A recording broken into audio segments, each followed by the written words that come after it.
masiglang dagdag kita po sa inyong lahat. Ito po ulit, pampasigla po. Baka marami na po nag-uumpisa sa inyo. Ito pa po, idadagdag ko sa inyo. Gusto ko itulong sa inyo. Ito rin po kailangan natin. Itong tweezer, itong Phillips screw, saka po itong screwdriver. Ito. Inalis ko muna po para makita nyo na maganda. Ito po yung takip kanina. Ito po yung 4 na tornilyo niya uli. Inalis ko na po lang para mabilis tayo. Ayan na po. Kita nyo po. Ayan po yon. Magandang kita na naman po ito. Ito po yung baterya niya. Kita nyo. Papakita ko lang po sa inyo ang ebidensya. Ayaw pong umandar. Kasi sira po yung pyesa niya. Yung circuit niya sa coil niya. Yun po ang hahanapin natin. Kaya, nung sinabi ko po ang presyo, pahig naman po agad siya. Ay hindi na po kailangan lumuwas kasi yun ang sinasabi ko sa inyo. Ang mga pyesa po natin, itago lang po ninyo. Napakarami pa nga po niyan oh. Ayan po nasa plastic po. Namili po ko kanina. Nakatabi lang po siya. O ngayon, bigla na namang may dumating na bago. Yun din lang din po ang sasabihin ko palagi sa inyo. Ingatan po ninyo. Tulad po niyan. Papalitan po natin ang circuit niya. Saka po itong coil niya, itong tanso na to. May nakita na po ako dito kanina. Papakita ko lang po sa inyo kung paano ang sistema. Tatanggalin niyo po yung baterya. Tapos kukuha po ko ng screwdriver. Tatanggalin niyo po. 3 lang po ang tornilyo to.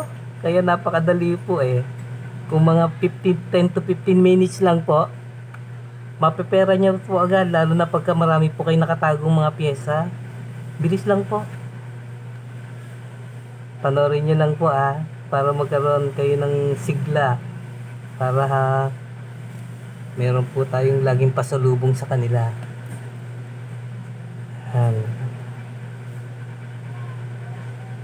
Tanggalin nyo po yung bridge nya. Itong bridge, tanggalin nyo po. Tapos, alisin nyo po yung circuit nya.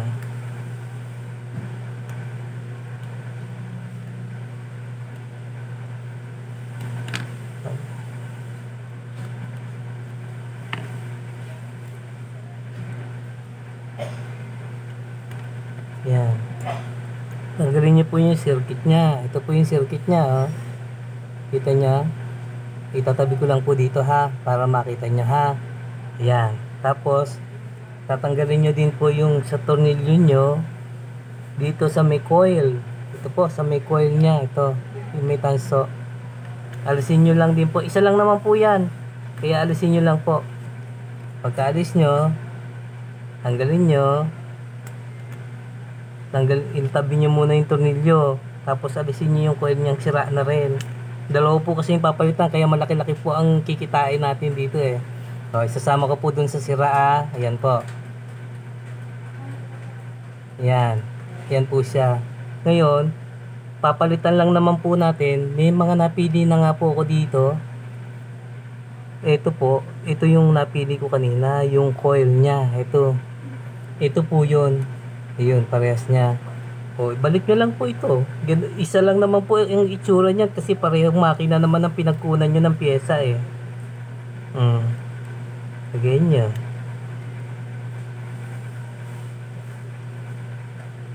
Palagay po nyo, lagay nyo po yung tornilyo niya. Yan.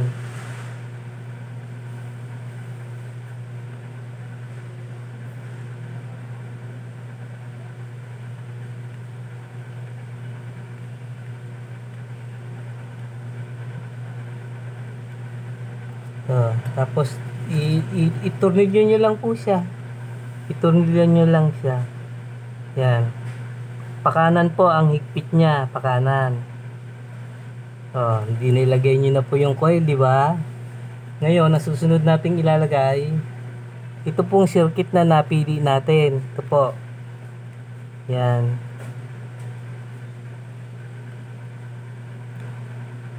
Yan po ang ilalagay natin. Katulad din po yan noon yung pinalitan natin. So pagkabalik natin, ilagay lamang natin sa tamang butas niya. Hmm.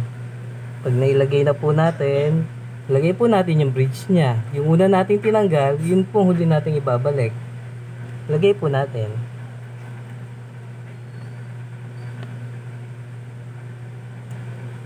Tapos itama nyo lang siya sa mga butas niya kanina.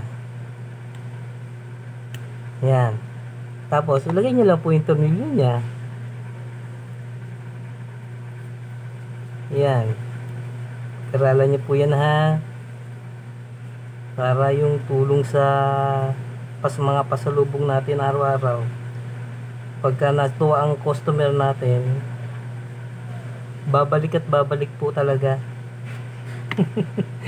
Yan lang po ang talagang lagi kong maipagmamalaki sa inyo. Sa 35 years ko po dito, yan po ang aking pinipilit.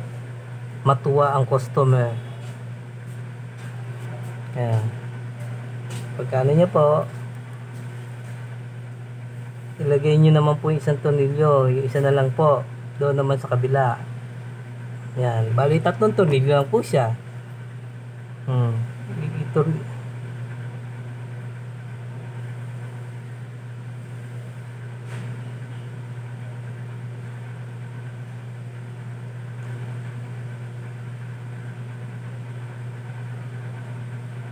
Tingnan nyo na.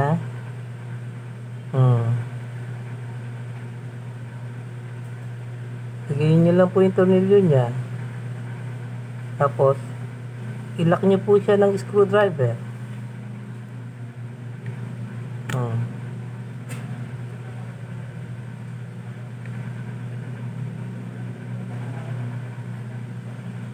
Basta anuhin nyo lang po ng higpit nya, no? Yan po ang ano nyo po, para maganda yung kapit ng kuryente nya. Ngayon okay na. So ito na po yung 2 piyesang inalis natin kanina. So ibabalik po natin ngayon yung baterya nya. Pagkabalik po natin ng baterya nya, ito po ang gagamitin nyo ha, para walang grounding. Tapos itutulak nyo lang po doon sa butas doon sa kabila, para magano yung baterya nya, kumapit.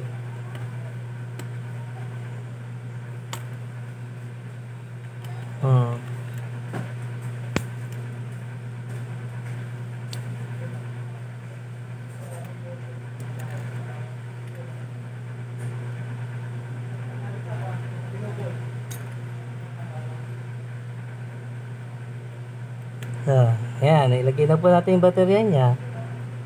Ngayon po, pakikita ko sa inyo, naandar na po siya. So yung kita po natin buhat kanina, hanggang ngayong hapon po, malapit na ako umuwi, kumita pa.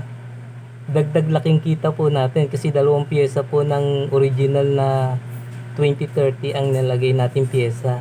Yan po. Hintayin nyo lang po mga 5 minutes saka 10 minutes bago nyo po tatakpan, para medyo maganda-ganda po. Kita natin yung bawat ikot ng kamay, bawat galaw. Yan. Yan na pa. Naandar na po yan. Pero maliwanag na po. Tandaan nyo po, pagka nagkambawa po, tumapat na yung 5 minutes, ibabalik nyo po yung takip. Di po ba? Pagkabalik ng takip, babalik nyo yung 4 na tornilyo nya dito. Gagamitan nyo lang ng Phillips screw para himigpit siya. Yan lang po. Ang gusto ko pong maano nyo dito, makuha nyo, yung pong mga piyesa natin, itabi nyo po yan. 2 po yung pinalitan, no? Kaya maliwanag na pera. Kahit nakatago to ng ilang taon dyan sa kaha, sa lalagyan nya. Yan po tandaan nyo lang po yan. Yan. Naandar na po siya ulit. Thank you po and God bless.